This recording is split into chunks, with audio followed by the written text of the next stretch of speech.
The city lights shimmered through the towering glass windows of Callahan Enterprises.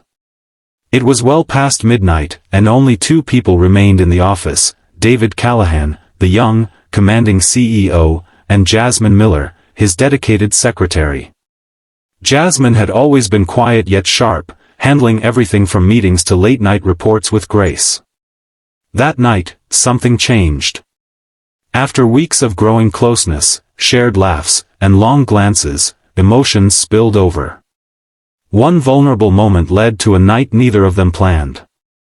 The morning sun broke through the blinds as reality hit David hard.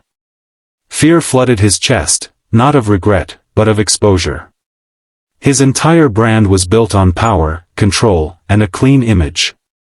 A relationship, even a fleeting one, with an employee could end him. He sat behind his polished desk, avoiding Jasmine's eyes. She stood silently, sensing the shift. "I'm restructuring," David said flatly, not even bothering with a lie that made sense. "Your position is no longer required." Jasmine didn't flinch. Her voice remained calm, but her eyes shimmered with quiet hurt. "I gave everything to this job, David. I never asked for anything more than respect." He couldn't answer. Shame sat heavy in his throat. She picked up her bag and turned to leave, pausing only to say, "I hope you heal someday, Mr. Callahan." Then she walked out with her head high, leaving him alone with a decision he'd spend years regretting. Her absence echoed louder than any silence he'd ever known. A year had passed, but the silence in David Callahan's penthouse was louder than ever. The once celebrated CEO sat alone in his glass-walled sanctuary high above Manhattan, surrounded by luxury, art, leather, marble, but none of it brought him peace. His company continued to thrive, but he didn't. He hadn't spoken Jasmine's name in months, yet her memory clung to him like a ghost. He tried to drown the emptiness in expensive scotch and hollow parties, but nothing filled the void. One evening, flipping through a business magazine left on his kitchen counter, a small article caught his eye. It was about a local youth shelter and its newly appointed director, Jasmine Miller. There she was, smiling warmly in a modest blouse, surrounded by children. No mention of her past job, no bitterness in her eyes. Just purpose. David stared at her photo, transfixed. The woman he'd cast aside had rebuilt herself, not with wealth or revenge, but with grace. She looked free, truly free. For the first time in years, he questioned everything. What had he really gained? Profits were up, awards lined his office, but he was a prisoner in his own success, isolated and ashamed. He gently folded the page and placed it on his desk.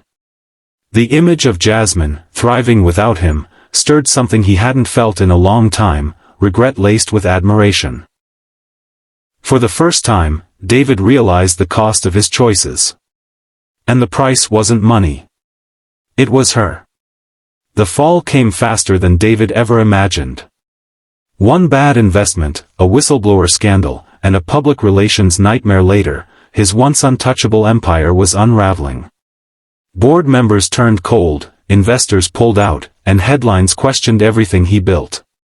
Stripped of status and trust, David was no longer the man in control.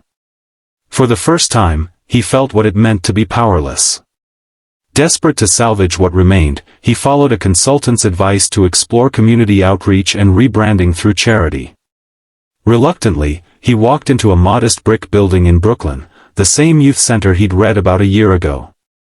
The receptionist pointed him toward the director's office. When the door opened, his heart nearly stopped. Jasmine stood there. She looked even stronger than he remembered. Her hair braided back, eyes steady, voice calm. She didn't flinch. "Mr. Callahan," she said evenly. "What brings you here?" He stammered, unsure of how to begin. I want to help. I think I can support your cause. With funding, maybe." She looked at him for a long moment before answering. "We don't need another sponsor. We need people who care." He felt like a fraud under her gaze. She wasn't angry, just firm. Grounded. And in that moment, David realized she had built a life far richer than the one he had chased. She didn't need him, but he needed what she had found. Not for headlines. Not for image. For something deeper, meaning, connection, and redemption. David didn't leave the center that day. Jasmine, calm but curious, invited him to observe one of their mentorship sessions. Inside a modest, brightly lit room, a dozen young girls sat in a circle, notebooks in their laps, eyes full of questions and dreams. Jasmine stood at the center, speaking with warmth and conviction. She wasn't just teaching them, she was lifting them. David sat silently in the back, a shadow in a world of light. He watched as Jasmine told a girl who struggled with self-doubt, "You are not what they say you are. You are what you choose to become." Another girl shared how she wanted to be a lawyer but was told she wasn't the right kind. Jasmine responded, "Your voice is your power. Use it." A little girl with tears in her eyes spoke up. "Ms. Jasmine told me my past doesn't define me," she whispered. Now I believe her. David felt something break inside him. Not out of pity, but awe. Here, in this humble room, Jasmine had become the person he never allowed her to be, a leader, a healer, a force. And in that moment, he finally saw her clearly, not as the woman he fired, but as the woman he failed to see. His eyes welled up. Not just for her, but for himself, for the years wasted chasing validation while this woman built something real. For the first time, David wasn't thinking about fixing his image. He was thinking about fixing his heart. The community center buzzed with energy as guests filled the hall for its annual charity gala. It was the organization's biggest event yet, and Jasmine, radiant in a simple yet elegant dress, stood proudly at the podium. Behind her was a slideshow of young lives changed, smiles, dreams, futures reclaimed. The crowd applauded, moved by the mission and the woman leading it. Then, unexpectedly, Jasmine invited a special guest to the stage. A hushed murmur rippled through the room as David Callahan stepped into the spotlight.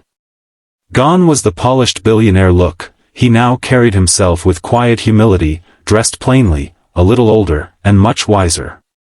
He cleared his throat, voice steady but thick with emotion. 5 years ago, I let fear and ego guide me. I hurt someone who never deserved it. I fired a woman not because of her work, but because I couldn't face my own weakness. The room was silent. Tonight, I don't just want to donate to this cause, I want to honor the woman who built it. Jasmine Miller, you are the kind of leader this world truly needs. Tears welled in Jasmine's eyes. She stepped forward, placed a gentle hand on his shoulder, and replied, "Forgiveness sets both the heart and the soul free. And every soul deserves a second chance." The audience rose in a standing ovation. David didn't return to the boardroom. He joined the center as a mentor. Not for redemption, but for purpose. For once, he was finally building something that mattered.